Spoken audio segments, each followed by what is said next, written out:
జరగడం జరుగుతుంది. Red book పరిపాలన అధికారులు వీళ్ళందరూ కూడా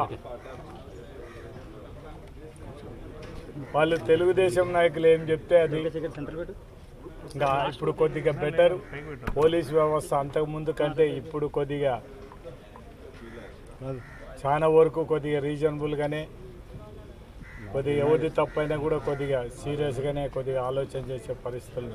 ఇంకా రెవెన్యూ అధికారులు మాత్రం ఇంకా పూర్తి ఘోరంగా తయారైపోయినారు. ఎంఆర్ఓలు ఎవరైతే వైఎస్ఆర్సీపీ సానుభూతి పరులు ఉన్నారో వాళ్ళు డీలర్లు అంతా బాగా పంచినా అటువంటి డీలర్ల మీద కక్ష సాధింపు చర్య కింద ఈరోజు చేయడం అంటే వాంటెడ్గా ఏమి తప్పు లేకపోయినా కూడా ఏదో విధంగా ఇబ్బంది పెట్టాలనే ఆలోచనలో ఉండే పరిస్థితుల్లో రెవెన్యూ అధికారులు కూడా వీళ్ళందరూ కూడా ఒక్కసారి అధికారులకు అందరూ కూడా విజ్ఞప్తి చేసేది ఒకటే.